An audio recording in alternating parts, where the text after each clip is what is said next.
Welcome to Sweetwater's Full Gospel Church. I am Pastor Cully. And I'm Roxanne. Thank you for joining us online. We pray that during the service you'll experience the presence of God wherever you are. Now let's go live. Have you ever tried to, because remember we spoke about the sermon this morning is about one size up. So let me ask this very practical question. Have you ever tried to fit something in a place where you just struggle to fit in? Now, perfect example, everybody knows how this works, okay? You've been there, you know this. Have you ever tried to go on holiday and you pack bags and then that bag is just overflowing, not with glory, not with God's presence, but it's overflowing with a lot of other stuff. And you sit on it, you stand on it, you rebuke the zip in Jesus' name, you speak in tongues and say, you will be going. And your bag just looks at you and is like, this doesn't fit. Has it ever happened to you? Remember Jesus watching, eh? What about, have you ever, this is even more practical, whether it's a charger or just plugging something in a back wall, have you ever tried to plug something in and you struggle to plug it into the plug point? And go with me because I know I'm weird, but I'm not the only one that's weird. I know that for... And when you tried it, okay, go with me, have you ever gone like this, you turn the plug around, and then you even turn your head? Because somehow tilting your head and going in a different angle makes it fit now. And so you're like, and here's the thing, because I came to prophetically announce to somebody this morning, the frustration you've been feeling, the tension that you've been carrying, the stretching you've been experiencing may not be failure. It may just be heaven trying to tell you something, that you need to go one size up. And here's the thing, you can't think small and carry big purpose. You can't stay bound and then you say, I want to step in dominion. You can't hold on to old mindsets and expect new dimensions. You can't pray for expansion while fighting every stretch God teaches you on. And so let's get into the Word of God and trust Him for His Word. And let's go into 2 Kings 4, verses 8 to 10. A very incredible story that is unfolding there with the prophet Elisha. And let's go. Are you ready? One day Elisha went to Shunem, where a wealthy woman lived, who urged him to eat some food. So whenever he passed that way, he would turn in there to eat food. And he said to her husband, behold now, when she said to her husband, behold now, I know that this is a holy man of God who is continually passing our way. Let us make a small room on the roof with walls and put it there with him a bed, a table, a chair, and a lamp, so that whenever he comes to us, he can go in there. Now, let me just stop there for a while. We're going to park there because we find a woman who understood something many believers still struggle with. The Bible says she recognized Elisha as a holy man from God. Everybody saw, everybody around there, everybody that was there in that town, in a place, in that village, everybody saw just a man passing through. But she discerned grace. Some people, let me just say this, please don't get offended. Some people can be in an atmosphere filled with possibility, and you can still just see routine. You can be in a room of miracles, and you can just see that this is just normal. You can just be in a place where God is moving powerfully. He is changing lives, and you're like, and? Because all you see is routine. What you casually overlook might be actually carrying your next season. What you casually overlook might actually be carrying your next season. And so we have to be very careful when we get displacement, where we just get this idea that, or complacent, where we just get this idea that this is just, this is who I am. This is what I'm supposed to be. Because God has not called you to be normal. Can I say that to somebody? God has called you to stand out, called out. Because that is how the early church actually existed. Because He called them out.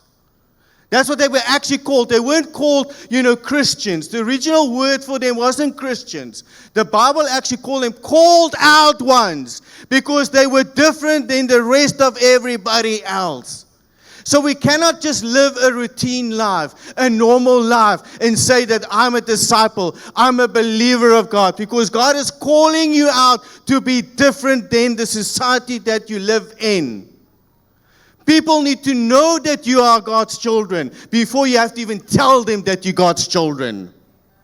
You have to live it out before you have to speak it out. Are you with me, church?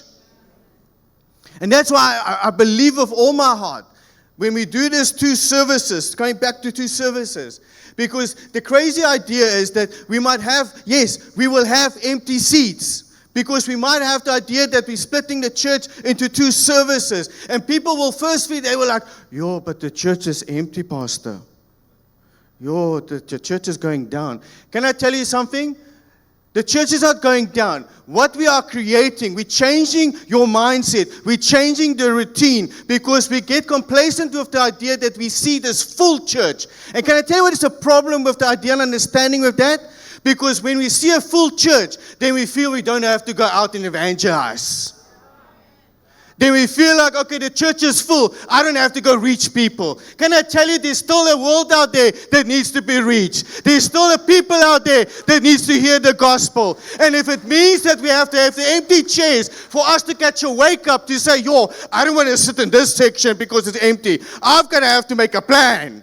I have to go to gym and go gospelize. I have to go to my shop and go tell the teller there, you need to come to church. You need to know who Jesus is. I have to tell my colleagues, come on now. It's not about just swearing about Jesus. It's about talking about Jesus.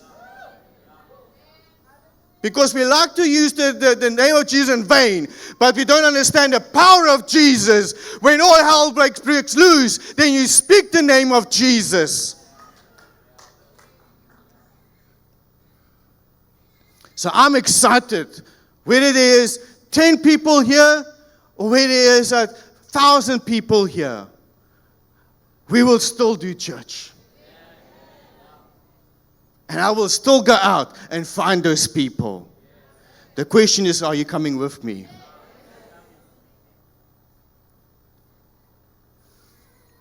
And so, this woman understood something powerful. If I want something different, you have to make room before you actually need it. If you want something different in your life, you're going to have to make room before you actually have need of it. You can't say, I need of it, and then you're like, I don't have room. Let me figure things out quickly. Because if you read further, in 2 Kings 4, it is revealed to us, although she was wealthy, because it says that she was a wealthy person, it also says that she was barren and she had no children. And in 2 Kings 4, verse 16 to 17, is an incredible part because it says the prophet sees this and he says, at this season, about this time next year, you shall embrace a son. And she said, no, my Lord, O man of God, do not lie to your servant. But here's the key. What the man of God spoke over her life actually happened the very same season he actually declared it over her life. Because it says in verse 20, but the woman conceived and she bore a son about the time the following spring, as Elisha had said to her. So catch this. She prepares the room before she actually receives the son. Before she receives the miracle. She didn't know that the prophet is going to ask her, do you have need of something? But she had the discernment and the grace upon her to say, I need to do something. If I want to see my life turn differently, I'm going to have to prepare for it. I'm going to have to make room for a miracle in this house. Even if I don't know what it's going to look like. Even if it's happened next year. Not in this now, but it's going to happen next year. I'm going to have to prepare room. I'm going to have to make room for it. before she has a son, before she has the promise, before there was even an inch of evidence, before there was any visible sign, before there was even a necessity, she made room. And this is where most of us struggle. Because we want confirmation without preparation. We want God to confirm us. We want people to confirm us and affirm us, but we don't want to prepare for it. We want God to fill, but we never made space for it. And yet, here's the thing. This woman prepared before she got pregnant with the breakthrough. She prepared, made room before she had actually pregnancy of the breakthrough. And here's the part that we don't always shout about loud. Maybe we shout, but we don't shout out loud. More room always costs us something. More room always costs us something.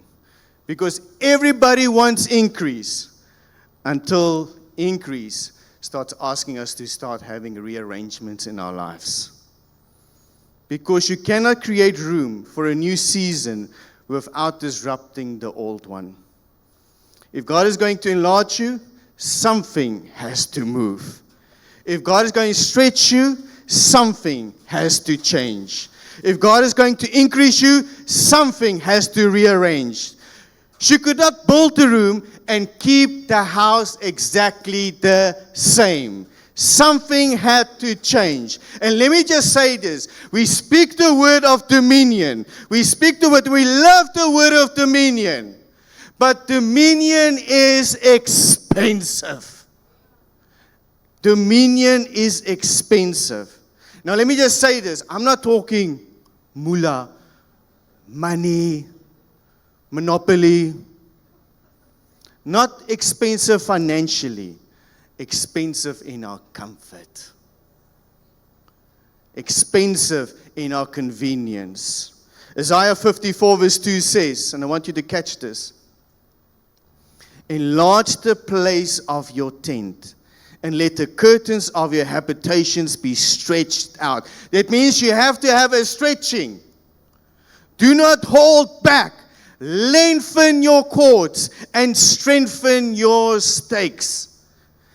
See, here's the thing. We pray this because we want to be a people of a holy huddle. We want to speak Christianese. And we say, Lord, increase my territory. We pray the prayer of Jabez. You know the prayer of Jabez? Extend the 10 pegs, Lord. I want more influence. I want more people around me. Lord, give me this, give me that. Lord, use me here. Lord, send more. And we say, I want more. I want more reach. I want more impact. I want more dominion. But we stay right here.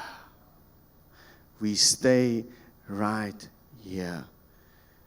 We pray for expansion, but we resist the movement. And here's the key I want you to understand. We're talking about one size up. Every new dimension that we're stepping in is going to cost you an old comfort. Every new dimension you step into is going to cost you an old comfort. What do I mean by that? You might have had an old identity of things that has called you by name to say you're a loser, you're unfaithful, you are this, you are that. You have to decide. You want to stay here, but then you can't be praying for increase. You can't be praying for dominion, because every new dimension is going to cost you an old comfort. So you're going to have to decide, I want to step up. I want to go to a new level. Then there's going to be a new level where God is going to call you into something different. Then you can't be saying, but woe is me, because you're going to have to trust God. God's going to say, I need you to go one size up. Then you have to go one size up. Yes, my prayer life is struggling, Lord, but I have to come and wake up every morning to say, Lord, I have to pray because there's a God that loves me. So I have to go one size up. Then there's a time that you have to go into the Word of God because you can't be speaking to the devil about how good your God is, because even the devil knows the Bible better than you. So you have to step up and go to another level. So you're going to have to go off that old comfort to sleep later and say, no, but I'm going to open my Bible. So you're going to have to go another size up. Then you're going to have to be like, yo, but God, I'm like Moses. I don't speak eloquently. I stutter. Lord, I'm Afrikaans in the English church. Lord, help me, but more help them. Guess what? God is going to say, who makes your mouth? Guess what? Go one size up. Then you're like, oh, but I'm scared of heights, Lord. I don't know if I have vision. Guess what? God says, I will make sure that you're secure. Guess what? Go one size up. Are there somebody that wants to go one size up? Because you're going to have to go out of your comfort and go one size up. You're going to have to go reach more levels, more levels. You have to go to levels that you have never been before, because that's when you start trusting God.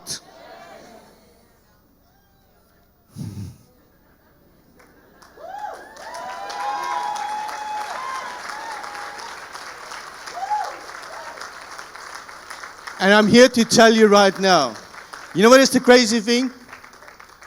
When you're down at the bottom, you only see ground level.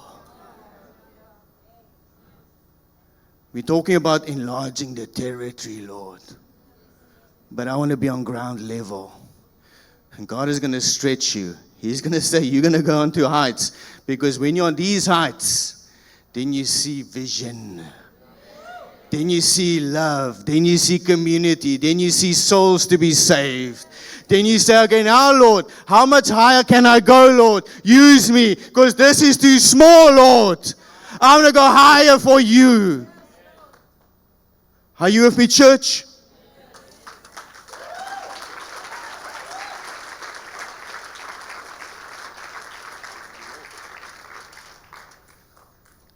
Because here's the thing.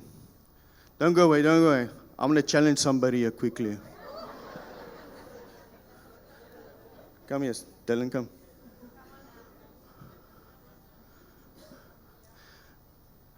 Because the ladder is not just there for the pastor to go new heights. I want to speak it over you. Every negative voice that has been spoken over your life, every shame, every regret, you can stay here. That is your choice. But you can choose to stay and go up, one size up. Go for it. Go one size up. Go look what the Lord is doing. This was your old nature. That is your new nature. Because this is staying here, your old comfort, everything has been always telling you to, that is where you stay, that is where you belong. You tell it, I'm going one size up. I don't belong here, I belong there. Because vision doesn't stay here, vision goes up. Are you with me, church? I don't know if there's any other ladder climbers that needs to step up into one size higher. Because here's the idea. You cannot stay where you are. God is going to stretch you. You're going to have to go one size up. You can go, gentlemen. Thank you so much. Let's get it up for them.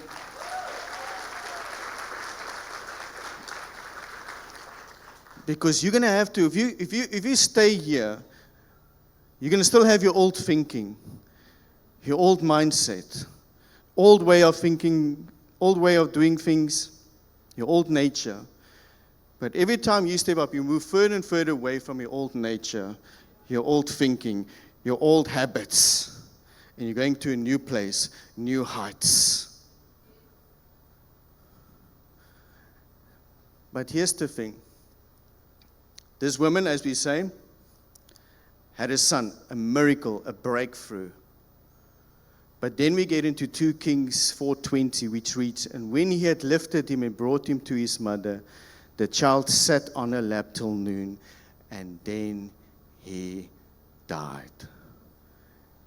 And she went up and laid him on the bed of the man of God, and shut the door behind him, and went out." Crazy. You didn't think that. Beautiful story in the beginning. This woman creates room for the prophet to stay. She sees something in him, what nobody else sees. He comes, he stays there. He asks her what she needs. She says in the beginning, "I don't need anything." But he carries on persisting about, "What is it that you have lack of?" And then he realizes that she has got nobody, no son.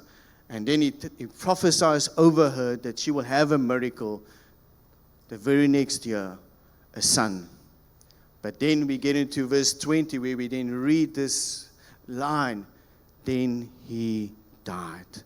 Because now this becomes deeper than blessing. Now this becomes about trust. Because this is what she does. And I want you to understand this. What she does is powerful. She carries the dead promise back to the room she built. The place she prepared in faith becomes the place she returns in pain. Let me put it in another way. What you built in devotion will sustain you in devastation. What you built in devotion will sustain you in devastation. Everybody likes fulfilled prayers. Come on now, let's be honest. Everybody likes when God answers our prayers. But can you still trust Him in confusing seasons? When what He promised looks dead, where do you run to? Now let me just explain this, because she didn't run when she was in panic mode, when things happened. She didn't run to her neighbors. She didn't run to any fear, any anxiety. She didn't run, not that there was social media, but if we live in present time, she didn't run to social media and say, "Woe is me, this is the struggle that I'm facing right now." And let me even say this, I want you to catch this. She didn't even run to bitterness. Because the passage doesn't say that she was angry at God. She was bitter at God. "You gave me a son and you took it away. Why, God?" Scripture says she took her son and she put him into the room and she closed the door. She ran back to the room. Because here's the thing. Pain will expose where your trust really lives. The worship team can start making their way to the stage. Pressure will expose you where dependency lives. Loss will expose what has been holding you together for all this time. And some people only know how to praise God publicly, but they have never built a private room strong enough to survive suffering. You can come on Sundays, you can raise your hand, you can say 2 amens, but you've never built a private room where you have built it strong enough that when the first storm hits your life, that you can actually survive that storm because you know that God has got your back. And so it's important to know this. Because here's the thing. I want you to get this. God never intended His presence to only sustain you in your celebrations. His presence was meant to sustain you also in devastation. Because we focus on God's presence when everything is going well. But did you know that the same presence that we celebrate is also the same presence that will be there during your grieving season, during your loss, during the pain and the suffering that you experience? His presence will still be there. And His presence never changes. Whether it's celebration or it's grieving, His presence will always be there for us. And I want you to also No, because we're talking about the word dominion, because that's what the yearly theme is, the vision of this church. Dominion is not just to have authority over devils. Yes, part of that, but that's not the only. Dominion is stability in suffering. To remaining planted when life shakes you. Repeat after me. Go back to the room. What do I mean by that? In the seasons of difficulty, in the seasons of grief, in the seasons of loss, what we have to understand is sometimes we get distracted and we get angry, we get bitter, but understand, where do you run to? Because we're going to have to go back to prayer. We're going to have to go back to worship. We're going to have to go back to the Word. We're going to have to go back to the secret place. Go back to the place where God formed you before He applauded you. Are you with me? Because what God is doing next in your life requires you to go one size up. Not just financially, not just numerically, spiritually, emotionally, mentally, capacity-wise, faith-wise. Because some of us have been trying to squeeze kingdom purpose into undersized thinking. Trying to fit giant promises into tiny expectations. Trying to carry the heaviness of God's glory with small spiritual leg muscles. You like, I can lift this. And God is like, you don't have enough leg muscle to carry this right now.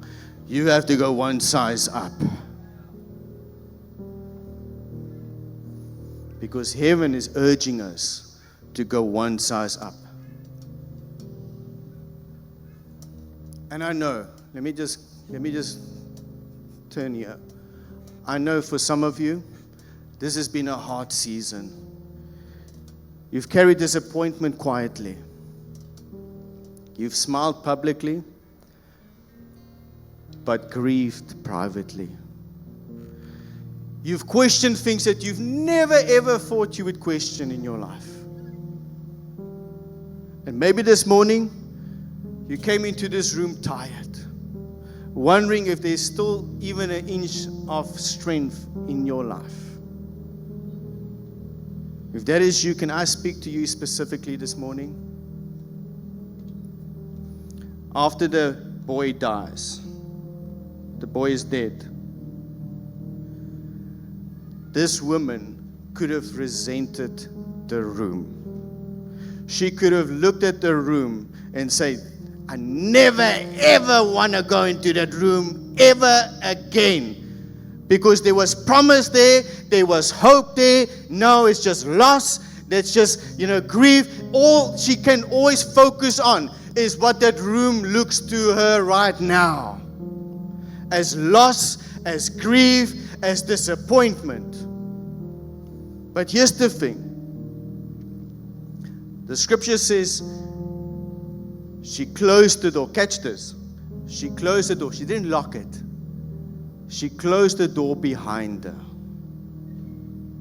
Not that she will never ever go back there again. Because here's the thing. The enemy knows. If he can disconnect you from the room, he can disconnect you from the place where resurrection happens. Because if she locked that room, that was like, I never want to go back in there. I never want to be in that presence. I never want to be in that place because that's just dead. It's just broken. It's just hopelessness. But she closed the door and she actually calls the prophet to come in and go back into that same room. And that's where resurrection happens. And so you can decide this morning. You can stay in a place of bitterness, of anger and disappointment because you had a hard season, a disappointing season, where things just didn't seemingly want to go the way that you have hoped for. And you can turn your back on it and close it and lock it up and always vent at it and always, say ugly things about that room. Or you can say, I will still trust in the God because I prepared that room for breakthrough and there is still resurrection life in that.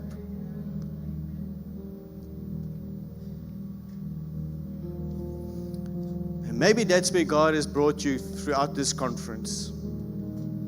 Not just to give you another emotional moment, but to stretch your capacity to trust Him again, to believe again, to make room again.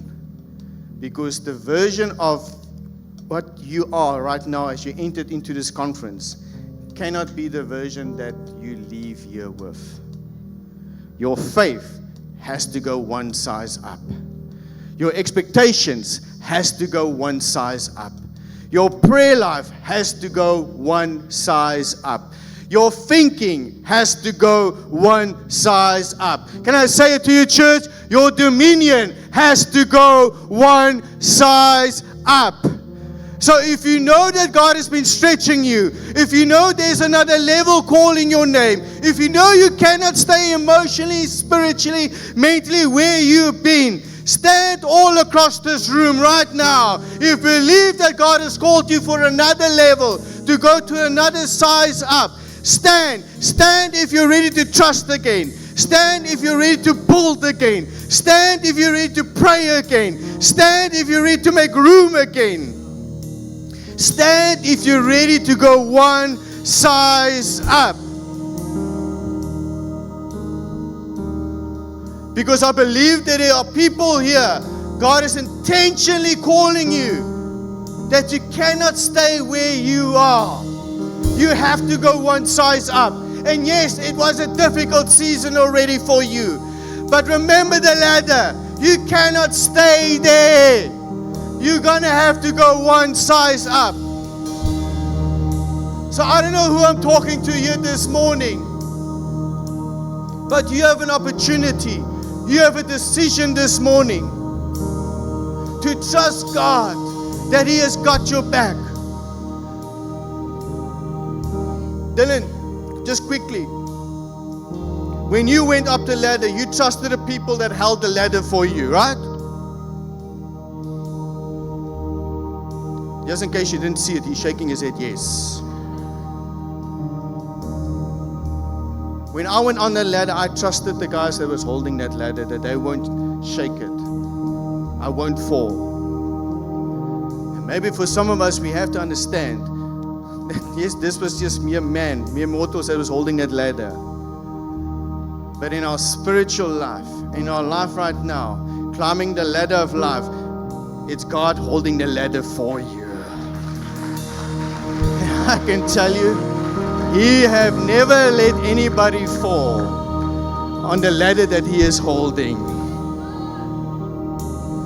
And so maybe for some of you, you've been scared because you're like, Lord, I want to go to new heights, but I'm scared of what it's going to look like. Maybe I'm going to fall. Maybe I'm going to go back into shame. Maybe back into that addiction. And God is saying, my son, my daughter, I've got you.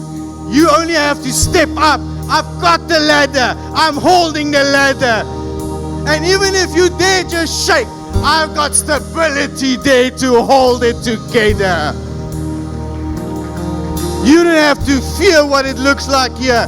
You only have to be excited at what it looks out there. So I don't know if it's you, but you are coming to the front. If you want to step up to a new height, new levels, out of your old comfort, you are coming to the front. We're going to pray for God to take you to one size up. Because we can't be talking about dominion, but we want to stay here. Is there some ladder climbers in this house this morning? Some people are saying, I don't want to stay here anymore. I want to be called by God. I want to be used by God. I want to turn normal in abnormal. I want to turn what is natural to supernatural. But it can't happen at ground level. I have to go one size up. Maybe for some of you, it means I have to go one size up in my prayer life. Maybe it means I have to go back to the Word of God. Maybe it means I have to go one size up where it's actually going to cost my comfort, where I don't have to watch all of those nonsense on TV and those things on programs, those movies that actually distort my idea and understanding of who God is. Maybe it's going to cost you to not always try to mingle with culture, to try to look the same as them. Where you're going to have to stand out. And it's not going to make you famous. It's not going to be cool. But guess what? Heaven is applauding you. Because heaven wants to use you mightily. And just because it doesn't look famous, doesn't mean God can use you mightily. Because there's one thing I know. He will turn what it maybe looks foolish into wise. And what is wise to the world, He will turn into foolishness.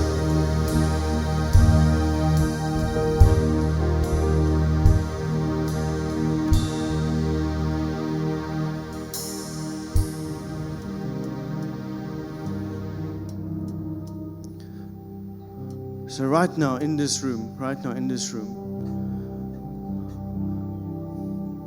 can I ask you, if you're in the front here, there's still time. If you're still missing out and you're still like, I want to be here, I'm missing out.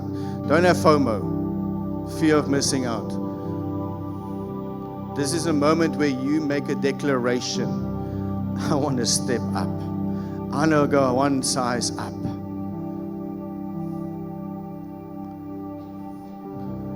Can I ask you just to lift your hands right now? We're going to do this corporately right now in the mighty name of Jesus. We are trusting God for an incredible move for each and every one that is here in the front to say, Lord, use me. Because the moment you say, and I want to say this now, you need to be careful. I'll give you the option. I want to be honest. You have to be careful when you're here in the front here. Because when you say, God, I want to go one size up, He will use you.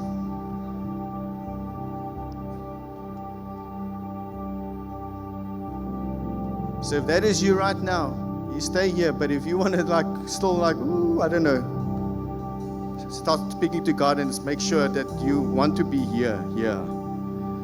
Because when we're going to pray this, trust me on this. This is not my promise to keep. That has always been His promise because He's the promise keeper. If you declare right now that you want to go one size up, trust, even this week, even this day, God will stretch you to go one size up. And when you go one size up, just do me this huge favor. Don't look back. Don't look back. Look forward. Look up. Keep on asking God, okay, I'm on this level now, Lord. What is the next level up? Trust God that He will take you to new heights. Heights no man, no woman, and I won't even say no pastor, no prophet, no evangelist, no teacher can take you. Only Jesus can take you. We are just mere vessels for His kingdom.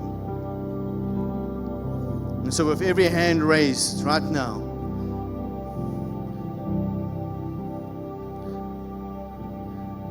just say with me, I want to go one size up. So Heavenly Father and Almighty God and King, we come before You, Lord God. And Lord, with every person here, Lord God, that said that they want to go one size up, I know, Lord God, You're going to use them mightily, Lord God. Because there's people here in the front, Lord God, that are going to be world changers for You, Lord God. Not for culture, not for society, but for Your kingdom, Lord God. And I thank You, Lord God. Lord, as I look around there, Lord God, there are people from different ages, different backgrounds, because You're not a respecter of age, You're not a respecter of backgrounds. You are one in the kingdom, Lord God. And I thank You, Holy Spirit, Lord God, right now that You would just continue to move swiftly, Lord God, into each and every person right now that's got their hands up. In the mighty name of Jesus, I pray, Lord God, that You would move right now in the name of Jesus as they go one size up. I thank You, Lord God, Lord, that You have ordained this moment for them to say, Lord, I don't want to stay where I am. I want to go up to where You have called me. And I thank You, Lord God, You will give them wisdom, You will give them knowledge, You will give them boldness, You will give them the words to speak when they have no words, Lord God. You will give them the peace, You will give them the strength, Lord God. Lord, above all, You will give them dominion.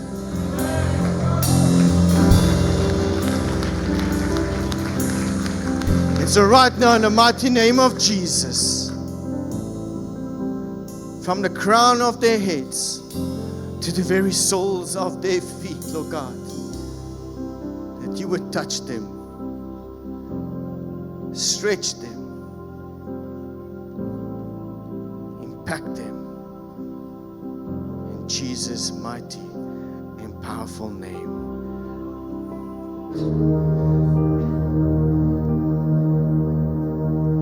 Let's just lift our hands as we bring this conference to a close. For every heart, for every soul that is saved throughout this conference, Lord God, for every seed that is planted, Lord God, we thank you, Lord God. We thank you, Lord God, that you are richly giving, Lord God, into your bride, Lord God, that your spirit moves freely in this house, Lord God, into families, into marriages, into businesses, into workplaces, in our homes, Lord God, and even like Pastor Bert and they were saying, Lord God, even to the 4th generation, Lord God. And we thank you, Lord God, that you would just continue to bring increase, Lord God, expansion, Lord God, capacity, Lord God, for more of you, Lord God. And I pray, Lord God, that we would prepare the room, Lord God, even before we see it, Lord God. So, Heavenly Father, thank you, Lord God, for an incredible, incredible conference, Lord God. Thank you, Lord God, for each and every volunteer, for each and every person throughout this conference to put their hand up to say, I want to be here to make a difference. Not in their own ways, Lord God, but just to say, I'm a willing person that just want to be used by God. Lord, because if it wasn't for them, Lord God, this also would just be in vain, Lord God. And so we thank you, Lord God, for each and every person, Lord God, even for those who came, Lord God. Lord, that they received, Lord God,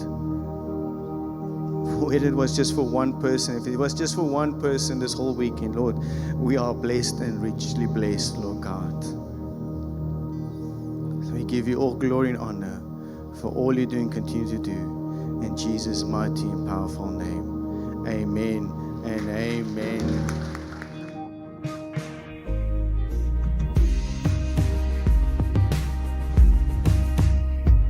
Thank you for watching till the end. If you were impacted by the service, please share it with someone else, like our page, and subscribe so that you'll get notifications of our upcoming services and events. May you be blessed as you journey with Jesus.